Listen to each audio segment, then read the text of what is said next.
자, 오행의 생극재화를 보겠습니다. 오행 각각의 오행이 있었는데 그 오행 간에 서로 어떤 관계가 있는지 이 상생과 상극이라는 관점에서 보도록 하겠습니다. 자, 오행의 생극재화 한번 볼게요. 자, 오행의 생극재화. 자, 생하고 극을하고 제어하고 또는 통제하고 화하는 것은 어떤 것으로 변하는 거죠.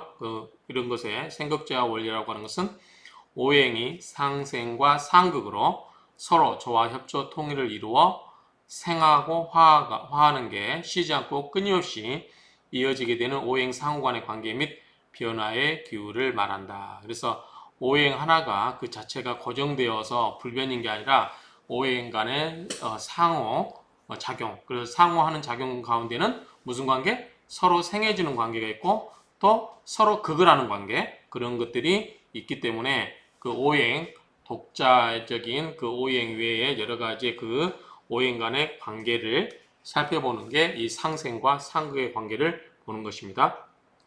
자, 생이라고 하는 것은 원래 날생자잖아요.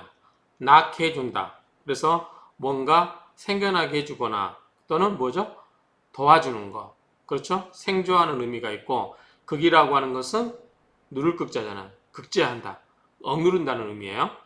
그 제라고 하는 것은 극과 같이 비슷하지만 적절하게 극이 되어서 통제, 어느 정도 통제하는 거고. 그러니까 극은 일방적으로 누르는 거라면 통제는 그거를 적절하게 제어한다라고 생각하면 되겠죠. 화라고 하는 것은 어떤 것으로 변화하는 것. 우리가 화학이라고 하죠. 화학, 뭐뭐 것으로 변화하는 것. 그러니까 화라고 하는 것은 어떠한 다른 것으로 변화하는 것을 말한다. 그래서 생극재화를 논한다. 이렇게 보시면 되겠죠. 자, 이거는 처음에 한번 읽어볼게요. 자, 이거는 우리가 보면은 처음에 동방모군이죠. 그래서 임묘진. 그래서 임묘진은 뭐죠? 봄이죠. 그래서 진토는 봄에서 여름으로 넘어가는 계절이고, 그 다음에 자, 동방모군. 동방모군, 이 목은 동쪽이고, 방향은 동쪽이고, 기운은 목의 기운이다.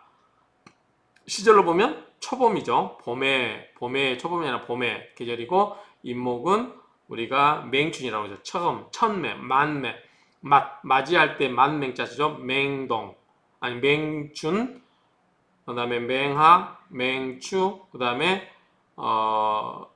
해자축, 이게 맹동, 이런 식으로 각 계절의 첫 계절이 이렇게 인사신해라고 그랬죠. 인사신해. 그래서 인묘지는 봄에 관한 동방모군이고, 그 다음에 사오미는 남방화운이죠. 화운, 화의 그 계절인 남방을 의미한다. 그 다음에 신유술은 금국이죠. 금은 어디다? 서쪽이라고 그랬죠. 그래서 서방금운. 그 다음에 해자축은 추운 겨울을 말하는 북극. 그래서 북쪽 수운을 말한다. 이렇게 이해를 하시고. 자, 한번 보겠습니다.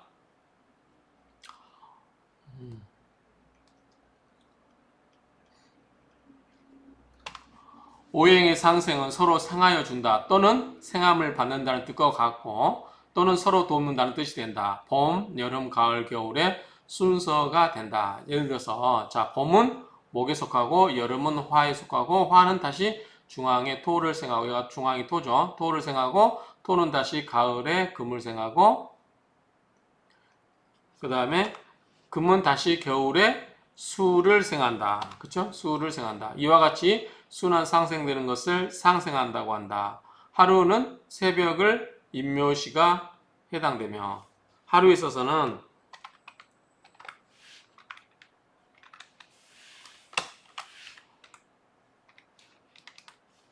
자, 해당되며 이는 동방의 목국이라 하여 목에 속한다. 목은 다시 남방 사오미의 화국을 생하고 화는 다시 낮에 토를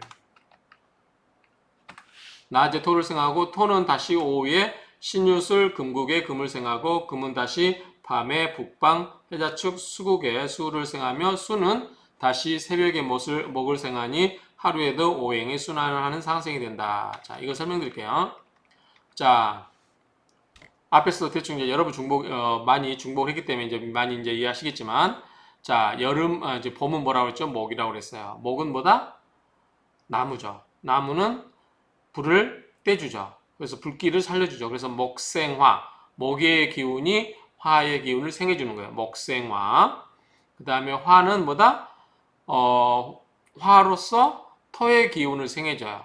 그래서 화생토, 중앙으로 갑니다. 그 다음에 토는 토생금, 금으로 가요. 그 다음에 금생수, 금은 다시 북방에 쑥을 생해줘요. 그 다음에 수는 다시 물이 있어야 뭐가 자라죠? 나무가 자랍니다. 그래서 자, 토 속에 금이 나오고 금 속에서 이슬이 맺히고 차가운 게 엉응돼 가지고 응집돼서 뭘로 된다 그랬죠? 물이 된다고 그랬어요. 자, 그런 관계는 목생화, 화생토, 토생금, 금생수, 수생목 이렇게 흘러간다. 그랬죠? 이게 이제 계절로 보면 봄, 여름, 그 다음에 이제 중간, 각 계절의 중간, 그 다음에 겨울, 가을, 겨울 이렇게 되죠. 그래서 봄, 여름, 가을, 겨울 이 순서로 간다는 거. 또 날로 보면 이게 아침, 요거는 낮, 요거는 초저녁, 요거는 저녁에 밤 늦은 밤 이런 식으로 서로 순서대로 흘러가는 것을 또 말하는 거 하죠. 목, 화, 금, 수 이런 식으로 흘러가는 것을 말하기도 한다. 이런 의미입니다. 다음 오행 상생을 볼게요. 자, 이걸 보면 처음에 시작으로 목부터 시작해. 목. 자, 목은 뭐다? 목은 뭘 생해주죠? 화를 생해줘. 그래서 목생화 이렇게 외우시면 돼요. 목생화, 또 화는 뭘 생해주죠? 화생토, 토는 뭘 생해주죠? 토생금, 그 다음에 금은 수를, 금생수, 수는 뭐를? 목을, 그래서 수생목. 이렇게 외우시면 돼요. 그래서 목생화, 화생토, 그 다음에 토생금, 금생수, 수생목. 이렇게 외우시면 돼요.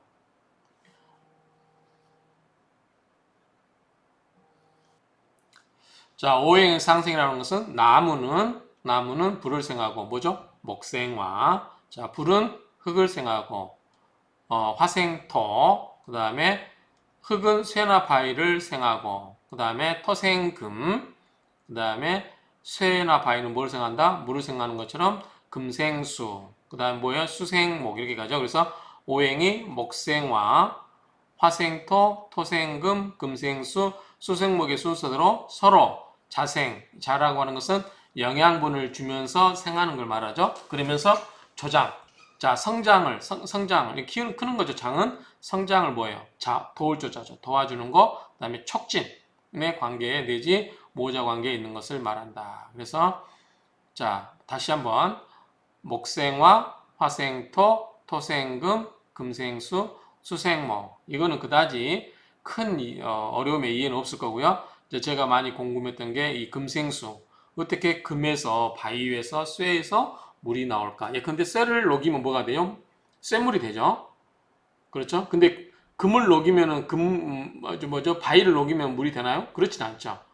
그러니까 하여튼 쇠를 녹이면 우리 용광로 속에 그 쇠물이 나오는 것처럼 그렇게 하는데 우리가 말하는 것은 그런 물은 아니잖아요. 그러니까 어쨌든 이제 그 우리가 산을 타고 올라가면 산에 물의 원천이 뭐냐면 이제 바이트밀 이런 데서 물이 나오기 때문에 거기서 물을 생겨준다. 그 다음에 토 같은 경우는 어떻게 하죠? 토는 이제 그 나중에 여러분들이 뭐 지각 변동이라든가 이렇게 했을 때 토가 압력에 의해서 뭐가 생겨요? 돌이 생기죠.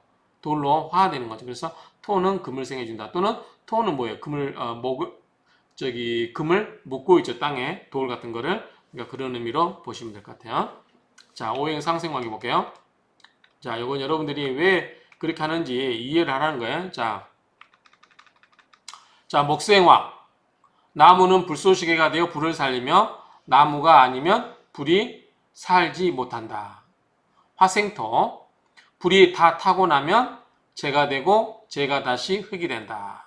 그러니까 불로써 어떤 걸 태우고 나면 그 재가 되는데 그 재가 다시 뭐가 된다? 흙이 된다. 그래서 화가 토를 생해준다. 이런 의미로 보시면 될 것 같고요.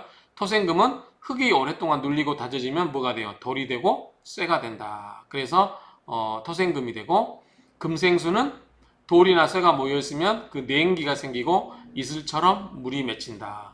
이런 의미예요.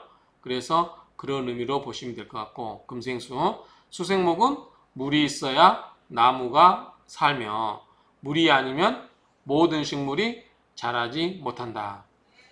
그러면 그 수가 있어야 목이 산다는 거죠. 그래서 목생화, 화생토, 토생금, 금생수, 수생목 이거는 가장 기본이니까 오행의 상생관계에서 가장 기본이 되는 내용이니까 이거를 잘 이해를 하시기 바랍니다. 한번 더 이제 정리를 하면 이 관계에서 자 목이 화를 생해 줄까요? 수를 생해 줄까요? 그렇진 않죠. 자, 수는 뭘 해요? 목은 뭐예요? 우리가 나무의 큰 기능 중에 하나 뭐가 있죠? 물을 빨아들인다고 그랬죠. 물을 빨아들이는 거. 물을 저장해 놨다가 그게 이제 산 같은 데서 나무가 없으면 그 저기 산이 토사가 무너지고 하는데 나무가 있어서 나무 뿌리를 그 흙을 꽉 부짓고 있어서 그 다음에 거기에 물을 저장해 있는 기능을 아마 우리 초등학교 때 자연 시간 아마 이런 걸 배우셨던 기억이 날 거예요. 그런 것처럼 이걸 한번 여기 생각을 해보자고요. 이게 정말 그런지. 자, 목이 수를 생해주진 않는지. 목이 수를 생해주는 일이 별로 없겠죠. 그러면 목이 금을 생해주냐? 나무가 뭐 철광석을 생해주냐? 이건 좀 아닌 것 같아요.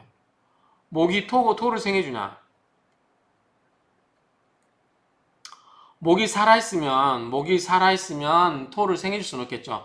토의 자양분을 뺏어 먹겠죠. 토의 자양분을 뺏고 토의 그 땅의 뿌리에 흙을 막 해집고 들어가겠죠. 그러니까 토를 괴롭히겠죠. 그러니까 생해준다는 개념은 안 하고 수도 생해주는 거 아닌 것 같고 금도 생해주는 게 아닌 것 같고 그러면 목은 쉽게 이야기해서 땔감이 돼서 불을 활을 타게 해줄 수 있잖아요. 목생화는 되겠구나. 이건 쉽죠. 그 다음에 화가 생겨주는 게 불이 나무를 생겨줍니까? 화가 있으면 어떻게 나무가 다 말라 비틀어서 우리 불나서 없어져 버리죠. 죽여버리죠. 화가. 그러니까 생겨주는 게 아니고. 그 다음에 화가 수를 생겨줍니까? 화가 물을 물에 가면은 어떻게 했습니까? 생겨줍니까? 본인이 꺼져버리죠. 물론 본인이 화가 엄청 많고 물이 적으면 물을 증발시켜 버려서 물을 없애버리죠. 그러니까 이것도 생겨주는 게 아니에요. 자, 화가 금을 생겨줍니까? 화가 많으면 금을 어떻게 돼요? 녹여버리잖아요. 생겨주는 게 아니죠. 그러면 화의 뜨거운 온도를 견딜 수 있는 거 뭐예요? 토잖아요. 그렇죠? 그래서 화가 어떤 것을 태워서 그 태운 게 토로 돌아가는 거죠. 땅으로 돌아가는 거죠. 우리가 이제 화장 같은 거 재료식 같은 게 화장을 해도 그거를 다 뭐예요? 땅에다 뿌리죠. 땅에다 묻거나 그래서 땅으로 돌아간다. 그러게 보면 이 화에 있어서 토를 가장 생해주는 게 토를 생해주는 건 화가 아닐까 이런 생각이 들죠. 그다음 토를 생해주는 게 뭘까요? 목은 아까 생해주지 않았죠. 괴롭힌다고 했죠. 뿌리가 와서 막 해집고 들어오니까 수가 토를 생해줄까요? 척척하게 적셔주는 하죠. 근데 토 자체에 물만 있어서는 아무 의미가 없어요. 토는 기본적으로 뭐예요? 뭔가를 키운다고 그랬어요. 나무. 그래서 앞에서 우리가 토에 있어서 가장 기본적인 기능은 나무를 키운다. 나무 키우려면 뭐가 있어야 돼요? 물이 있어야 되죠. 그런데 그 물은 누굴 키워줘요? 나무를 키워주는 거지. 이 수는 나무를 키워주는 거지. 수가 토를 키워주는 건 아니죠. 그렇죠? 그러면 토가 생겨줄 수 있는 건 뭐냐면 토가 자연이 땅에 갖고 있는 것 속에 뭐 있어? 금붙이, 돌덩어리 이런 거 있잖아요. 또는 흙이 압력에 의해서 뭘로 바뀌어요? 돌로 바뀌거나 뭐 금속성으로 바뀐다고 하면 그나마 제일 가까운 게 토가 금을 생겨주는 거죠. 자, 금이 생겨주는 뭘까요? 금이 화를 생겨준다? 말이 안 되죠. 그렇죠? 가서 본인이 녹아버리죠. 금이 나무를 생겨준다? 가서 괴롭히겠죠. 막 도끼로 나무 자르려고 하니까. 가만히 있는 나무를 막 전지가로 막 자르려고 하면 이 목은 스트레스 받겠죠. 그 다음에 금이 토를 생겨준다? 금이 녹아가지고 토의 성분으로 가나요? 일부분은 가겠죠. 토가 뭐냐, 녹이 들어가지고 녹에 의해서 녹아가지고 자연적으로 톡에 돌아가는데 그거는 부식돼서 가는 건데 토를 생해주려고 가는 건 아니겠죠. 그러면 제일 만만한 게 이제 금은 뭐다? 딱딱하기 때문에 차갑기 때문에 그 차가운 온도 변화에 의해서 공기 중에 있는 습기를 빨아들여서 그걸 뭐한다? 물로 바꾼다. 또 제가 이제 제일 이해가 안 됐던 부분이 금생수거든요. 도대체 금이 어떻게 바위가 물을 어떻게 생겨주냐. 그런데 이제 바위 같은 데서 우리가 샘의 원천이라고 하잖아요. 근원. 그런데 가다 보면 결국은 바위 틈에서 물이 나온다. 근데 바위가 실은 생겨주는 거 아니잖아요. 그냥 수맥을 통해서 바위 쪽 틈을 통해서 나올 뿐이지 바위가 물 자체로 생겨주는 건 한다고 볼 수가 없죠. 그래서 이 오행이 상승 관계가 맞는지도 한번 우리가 봐야 되고 정말 또 오행이 상승 관계에 있는지 이게 별개로 존재하는 건 아닌지 이런 걸 우리가 항상 의문을 품고 있어야 될 것 같아요. 그냥 지금은 이 금의 딱딱한 것에 이 이슬이 맺혀서 날씨 변화로 인해서 이슬이 맺혀서 물이 생기는 정도로 이해를 하면 어떨까라고 생각을 해요. 그러니까 그 정도로 해서 금생수 이렇게 보시고 일단은 우리가 입에 처음 공부하신 분들은 많이 외우셔야 되는 목생화, 화생토, 토생금, 금생수, 수생목 이런 식으로 많이 외워주시기 바랍니다. 일단 오행은 이 정도로 하고 넘어가겠습니다. 상생관계는요.